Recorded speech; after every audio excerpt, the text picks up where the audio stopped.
Hello everyone, welcome back. आज हम types of demand पढ़ने वाले हैं, जो क्लास 12th इकोनॉमिक्स के डिमांड चैप्टर का एक बेसिक कॉन्सेप्ट है। अगर टाइप्स क्लियर हो जाते हैं तो आगे के टॉपिक समझना काफ़ी इजी हो जाता है। टाइप्स ऑफ डिमांड टोटल 5 होते हैं: direct demand, indirect demand, complementary और joint demand, composite demand, competitive demand. सबसे पहला है डायरेक्ट डिमांड। डायरेक्ट डिमांड वो होती है जिसमें कंज्यूमर गुड्स को डायरेक्ट कंज्यूम किया जाता है। मतलब जो गुड्स हमारी वांट्स को डायरेक्टली सेटिस्फाई करते हैं उनके डिमांड को डायरेक्ट डिमांड कहते हैं। क्लोथ, शुगर, मिल्क, स्वीट्स, ये सारे कंज्यूमर गुड्स डायरेक्टली कंज्यूमर के पास जाते हैं और कंज्यूमर को सेटिस्फैक्शन मिलता है, इसलिए इसे हम डायरेक्ट डिमांड कहते हैं। तो direct demand is the demand for consumer goods. Next है इनडायरेक्ट डिमांड। इनडायरेक्ट डिमांड को हम डिराइव डिमांड भी कहते हैं। ये डिमांड होती है प्रोड्यूसर गुड्स के लिए। मतलब जब हमें कोई प्रोडक्ट बनाना होता है तो हमें रॉ मटेरियल, मशीन्स और वर्कर्स चाहिए होते हैं। इन सब की डिमांड डायरेक्ट नहीं होती, बल्कि किसी और गुड पर डिपेंड करती है। फॉर एग्जाम्पल, हमें शुगर चाहिए, तो शुगर बनाने के लिए फैक्ट्री चाहिए और फैक्ट्री के लिए वर्कर्स चाहिए।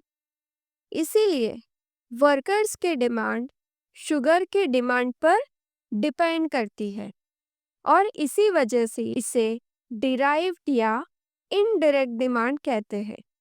Demand for factors of production is indirect demand.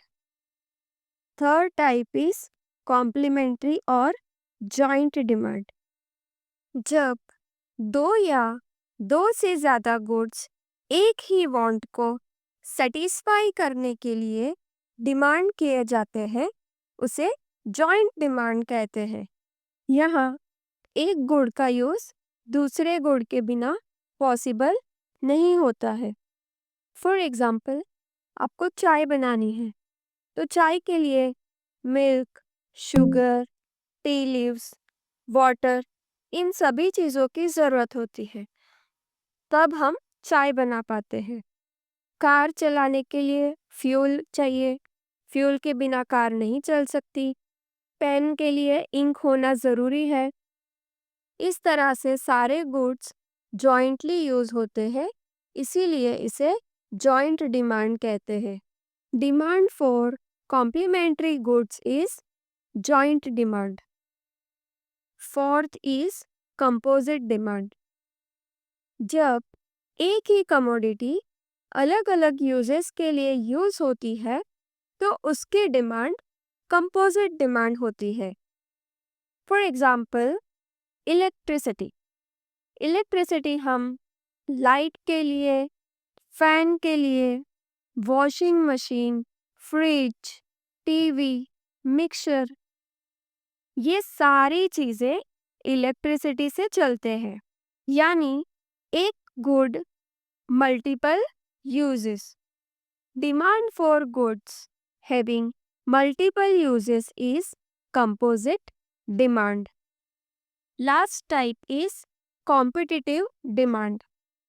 जब गुड्स एक दूसरे के सब्स्टिट्यूट होते हैं तो उनकी डिमांड कॉम्पिटिटिव डिमांड होती है। मतलब अगर एक गुड अवेलेबल ना हो तो दूसरा गुड यूज किया जा सकता है। एग्जाम्पल, टी और कॉफ़ी, शुगर और जैगरी, पेन और पेंसिल, ये सब एक दूसरे के सब्स्टिट्यूट है, इसीलिए इनकी डिमांड कॉम्पिटिटिव डिमांड होती है। Demand for substitute goods is competitive demand. Let's do quick revision of this topic. Direct demand consumer goods के लिए होती है, इनडायरेक्ट डिमांड प्रोड्यूसर गुड्स के लिए होती है।